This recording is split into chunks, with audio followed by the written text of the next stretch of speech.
The Shepherd's Treasure.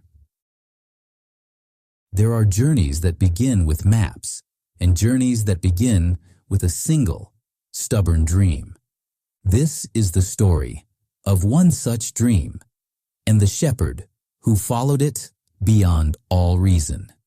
He was a young shepherd from a sunlit valley of Spain, a boy who knew the name of each star and the language of his sheep.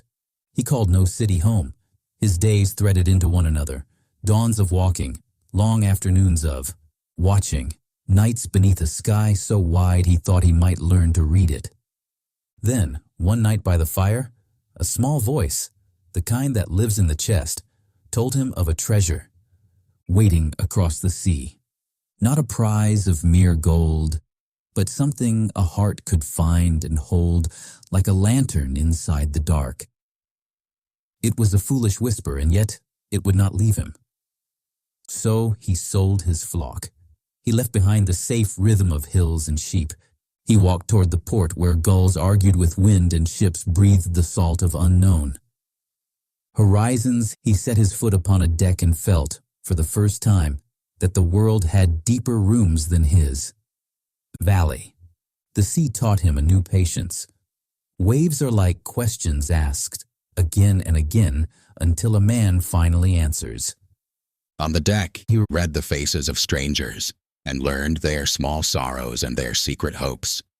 A fortune teller, an old map, a merchant's kindly smile.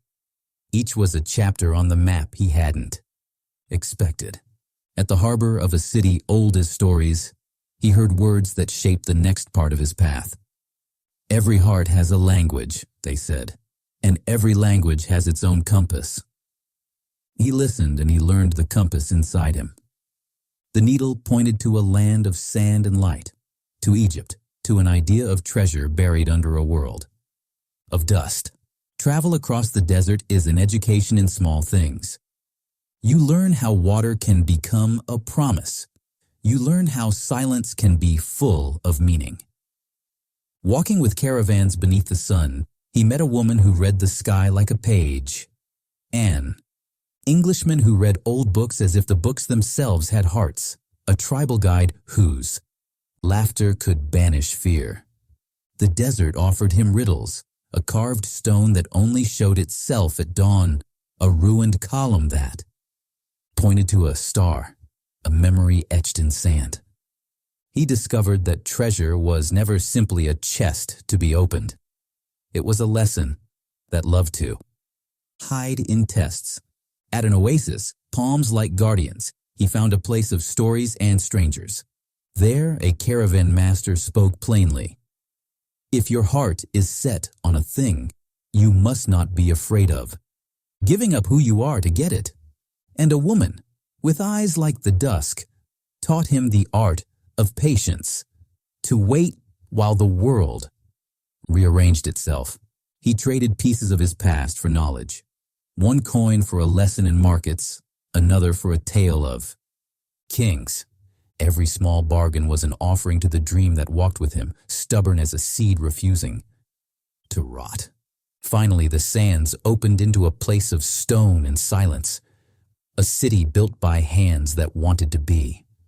Remembered there, among columns and carved eyes, he sought the exact place the dream had hinted. He dug where shadows marked no shadow.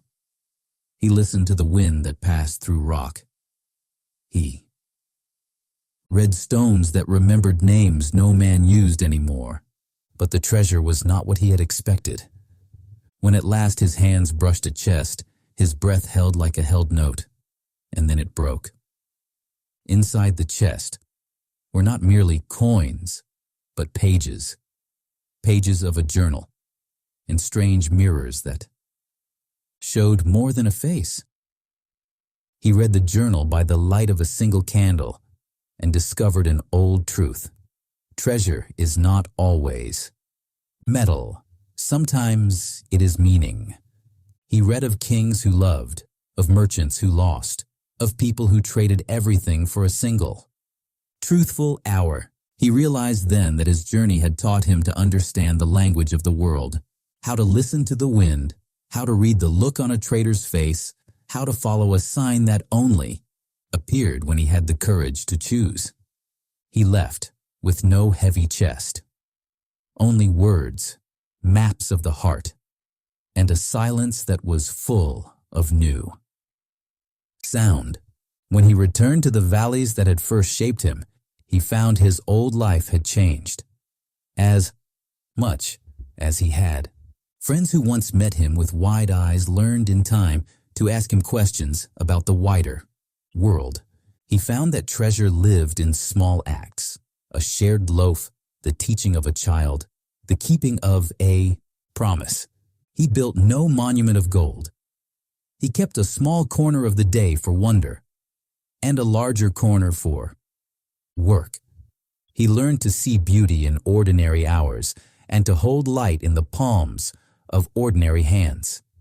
If there is a secret to the journey, the single thing the traveler finally understands, it is this: the world will test the measure of your hunger. If you persist, you will find that the treasure you wanted at the start is a single answer among many questions, and that the true treasure is the courage to keep asking. You might set out for gold and find a lesson.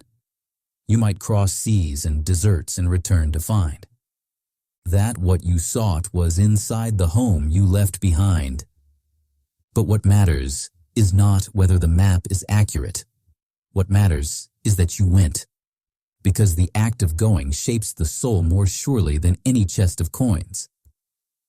And so the shepherd became a teacher of sorts, not by possessing wealth, but by carrying a light. He showed others how to listen when a city speaks in market cries, how to recognize the signposts. Life hides for the brave.